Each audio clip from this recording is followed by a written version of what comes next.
hoje, com muita alegria, com muita satisfação, vamos receber o Dr. José Carlos Cossenzo, meu amigo de muitos anos, de muitas realizações, de muito trabalho. Eu tenho um apreço especial porque o Dr. Cossenzo sempre foi um batalhador. Eu lembro do tempo da associação em que ele apresentava um trabalho sempre magnífico lá com o CONAMP e sempre atuando no Ministério Público com uma presteza, uma capacidade intelectual incrível, né? E sempre foi um grande companheiro, um grande amigo e um grande batalhador. Então, hoje, ele é nosso também vice-presidente da 6ª Região e ocupa o subprocurador-geral de Justiça de Políticas Criminais. Então, Cossenzo, meu abraço e muito obrigado por você estar participando desse programa da Confederação, do qual nós temos orgulho da sua colaboração. Bom, Tutílio, eu quero cumprimentá-lo e, na sua pessoa, cumprimentar todos os demais diretores, todos os demais servidores públicos do Brasil, mas antes eu quero fazer o registro. Se eu pudesse, talvez, criar uma medalha para, efetivamente, agraciar o melhor servidor público do Brasil, essa medalha seria em vida, hein? Antônio Tutílio. Para mim, você tem a capacidade que poucos têm de enfrentar a luta em favor dos servidores públicos, unindo cada vez mais os servidores e mantendo com rigor, com perseverança, com pertinácia, mas mantendo um grande respeito aos demais agentes políticos aí, principalmente do Legislativo e do Executivo. Então, tenha minha referência e minha reverência. Obrigado, obrigado. Os amigos sempre falam bem dos amigos, né? Muito obrigado. Mas, Cossenzo, uma coisa importante que eu sempre falo da sua capacidade jurídica, né, extraordinária, e nós temos um problema hoje na Assembleia Legislativa de São Paulo, que é o PDL 22. O PDL 22 quer anular a parte de que o Dória, quando governador, colocou uma contribuição ainda maior para o servidor, falando num déficit atuarial que realmente não existe, e acho que é mentiroso até isso, e isso prejudica demais o aposentado e pensionista, principalmente. E nós batalhamos muito lá, até que a Comissão de Finanças aprovou isso, e agora depende do presidente da Assembleia Legislativa, Carlão Pinhatari, que coloca em pauta. E ele realmente... Isso está em regime de urgência, viu, Cossenzo? E agora, o que a gente poderia fazer para que não ficasse na mão de uma pessoa, que é o presidente hoje da Assembleia, como é o caso da Câmara, do Senado, que fica o presidente que vai ou não colocar em pauta, né? O que a gente poderia, o que o Ministério Público, que você tão bem representa, poderia nos colocar assim, de poder mudar esse tipo de coisa? Bom, Tutílio, eu vou começar pelo começo da sua afirmação antes da pergunta.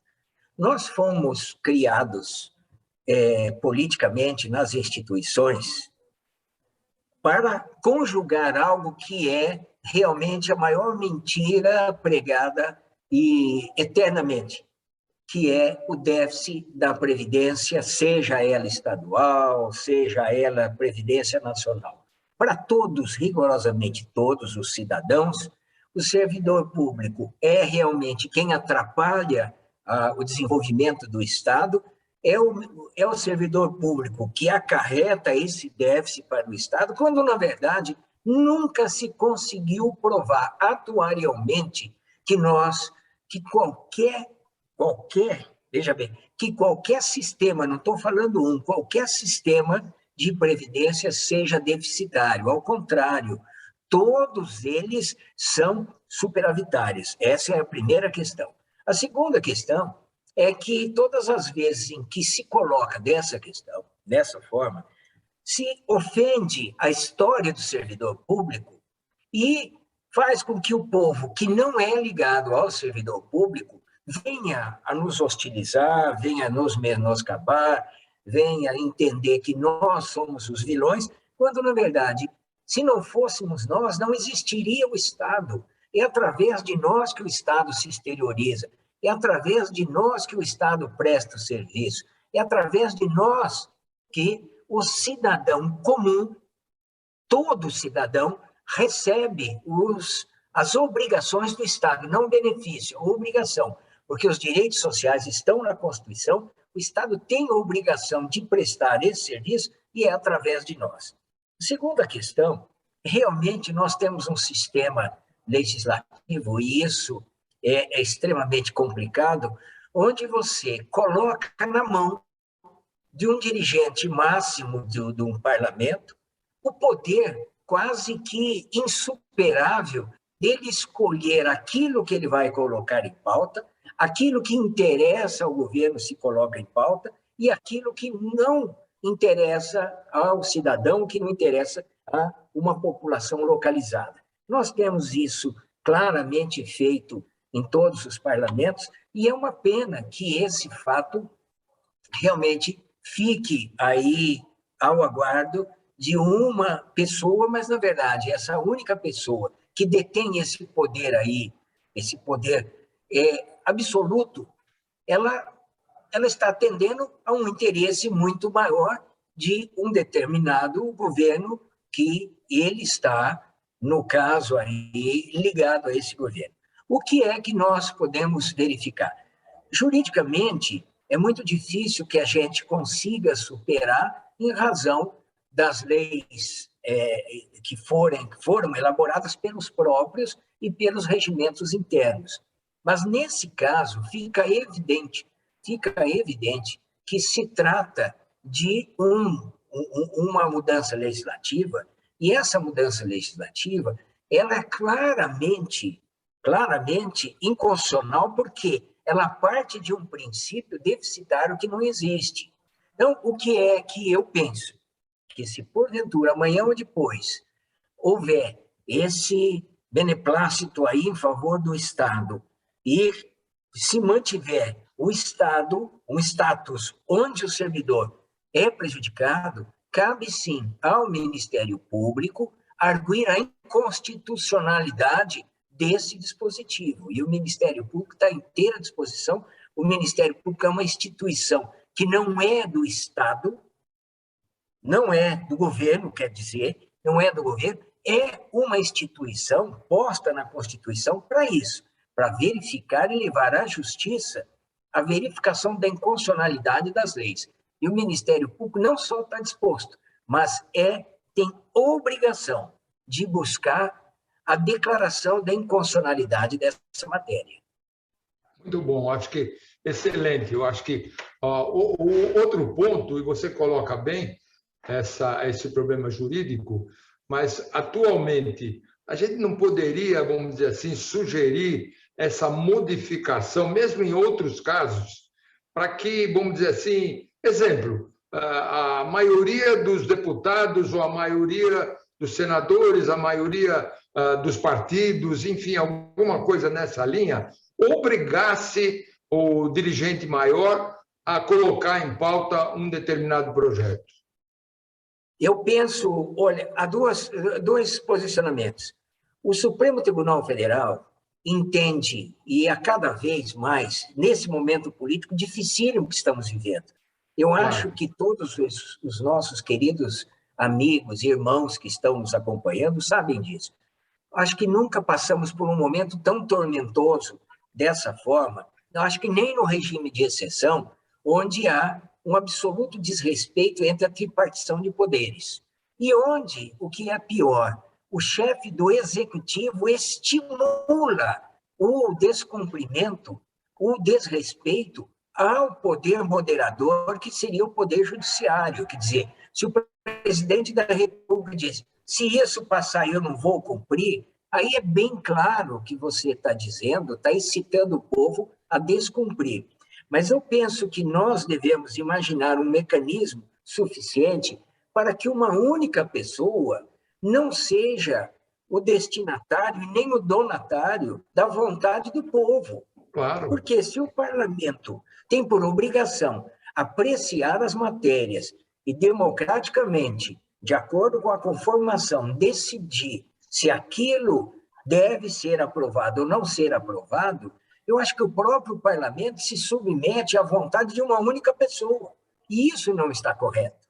Então, eu elejo meu deputado para que meu deputado delibere sobre uma matéria. E não que o meu deputado, que me representa, que representa meu estado, representa meu país, ele não possa ficar única e exclusivamente sem poder deliberar uma matéria, votar uma matéria, por vontade de uma única pessoa. Eu penso que é chegado o momento de a gente pensar nesse dispositivo sem uma interferência, uma determinação de uma judicialização da política, que eu não gosto dessa expressão, Sim.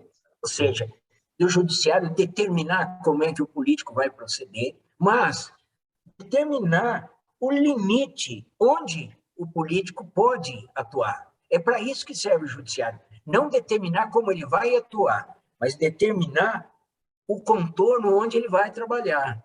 E onde ele vai trabalhar é no parlamento. E no parlamento ele tem que liberar, ele tem que debater, ele tem que discutir. Ele não pode ficar aí a vida toda esperando a vontade de um presidente.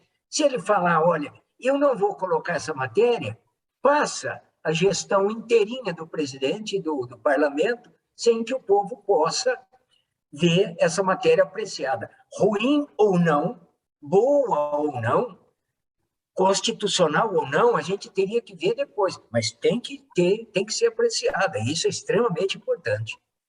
Perfeito. Eu acho que é isso que nós temos que tentar conseguir, né, Cossenzo? Isso é importante e você coloca bem. E hoje, essa dificuldade que você... E a gente coloca essa dificuldade nos 3 níveis, né? O executivo que você colocou, o legislativo, que também às vezes não toma decisões, e o próprio judiciário, que hoje, através do Supremo Tribunal Federal, ele invade posições do legislativo, ele invade posições do executivo.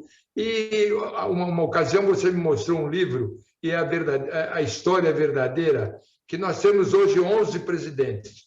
São os 11 ministros do Supremo Tribunal Federal.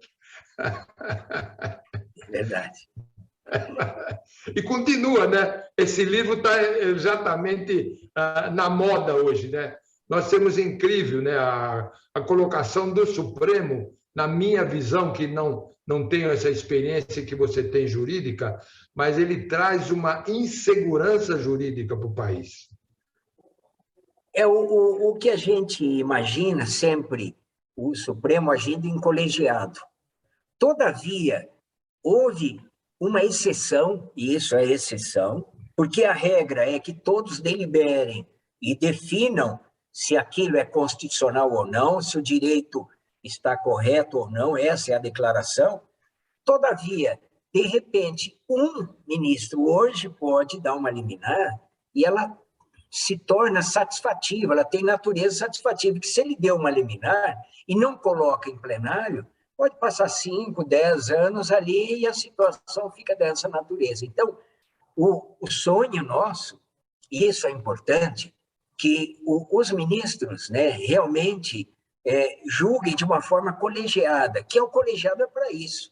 Se nós pudéssemos, já foi dividido em 2 turmas, para que as 2 turmas possam dar vazão a esse número excessivo de processos que caem no Supremo Tribunal Federal. Agora, se são 2 turmas, é uma situação. Agora, se individualmente cada ministro puder agir dando liminares ou negando liminares, e isso não entra mais em pauta, realmente é um prejuízo muito grande e afronta claramente, né, o próprio princípio maior dos direitos, que é o direito ao acesso à justiça. O direito ao acesso à justiça é certamente o que prepondera entre todos os direitos.